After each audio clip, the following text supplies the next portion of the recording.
Hello, you gorgeous human beings. It is Susie Ashworth here, Quantum Transformation and Embodiment Coach. Okay, let's get into the content.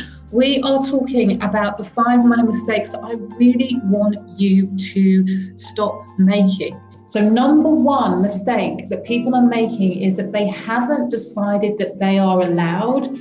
I want you to give yourself permission right now. You are allowed. I am receiving 15,000. So here's the thing. You will have people, you know what, my next goal is for me to be really expanding into a £500,000 launch. Don't let that, because there are extra noughts on the end, make you feel limited or less than.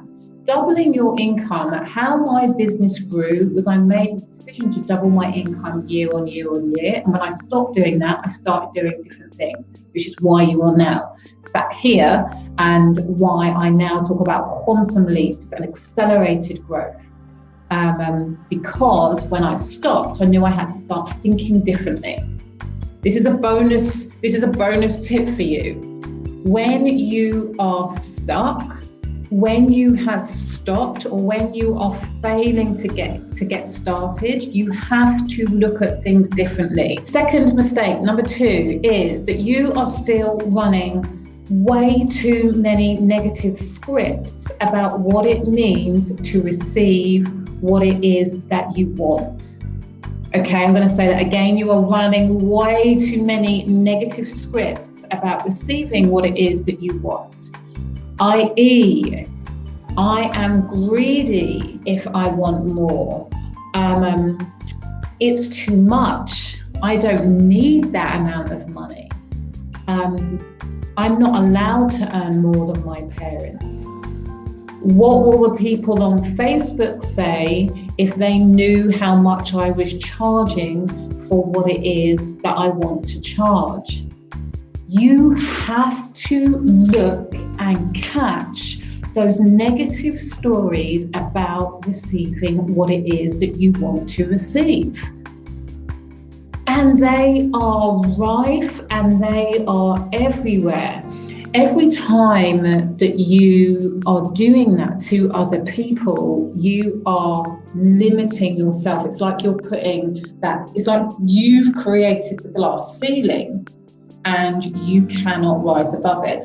The money that you receive is directly related to how much impact you are choosing to have in the world. Number 3, you compromise on what you want. This is very much related to number 1, and that you haven't decided, but you compromise. So I talk about this in length in the Captivation Codes, which I'm going to talk to you about in a bit. But you say that you want the thing. So you say that I want 5,000, I want 10,000, I want 4,000, I want 16,000, I want 15,000, however much it is. You say that you want it, and then you run up against an obstacle. Your partner, yourself, the person who says, no, I can't afford it, no, I don't want it. You run up against an obstacle, and the first thing that you do is say, how can I lower my standards? I want you to know what I am doing on a minute-by-minute basis is I'm catching myself and I am refining what I'm teaching.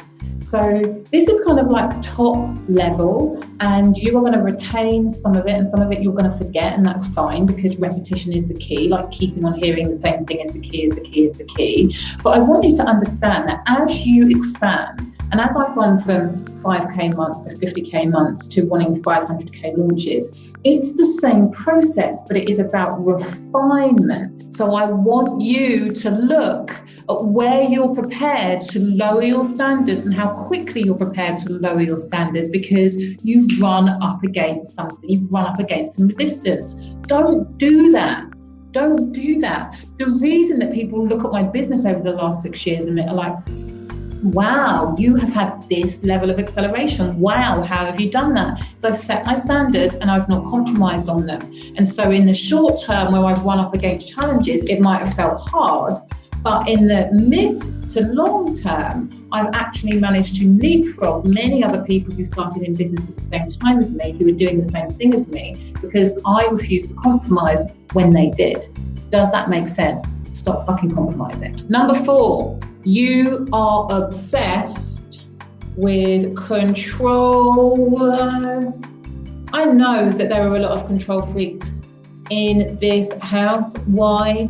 Because I am a recovering control freak myself. Again, this next level of receiving and allowing in my life is directly correlated to how much I am prepared to surrender, how much I am prepared to release the need to control every element of my life. Release control of how the money comes in, release control of when a person says yes, release control, surrender to needing to know all of the steps and all of the pieces of the puzzle before I take a freaking step. You've got to release control if you want to increase your level of receiving. Where are you holding on? Where are you trying to play your life like it's a fucking chess game? And being massively strategic and thinking that if you do this in XYZ way, that you are going to get the result. 5th mistake.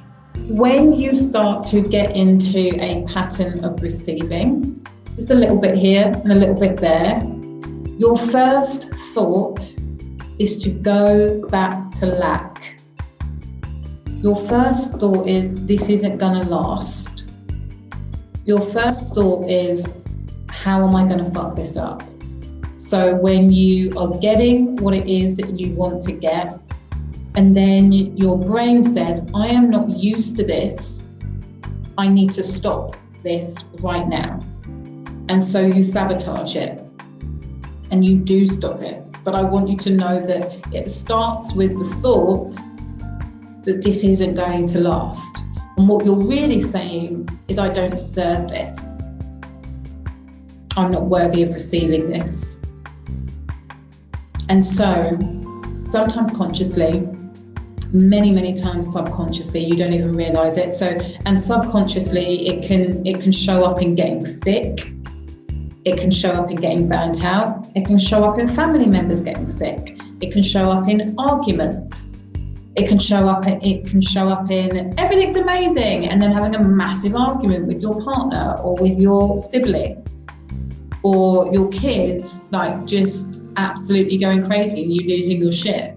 And then you making the association with, oh, money doesn't make you happy. Oh, this is what happens when you actually get what it is that you want. Must not let that happen again.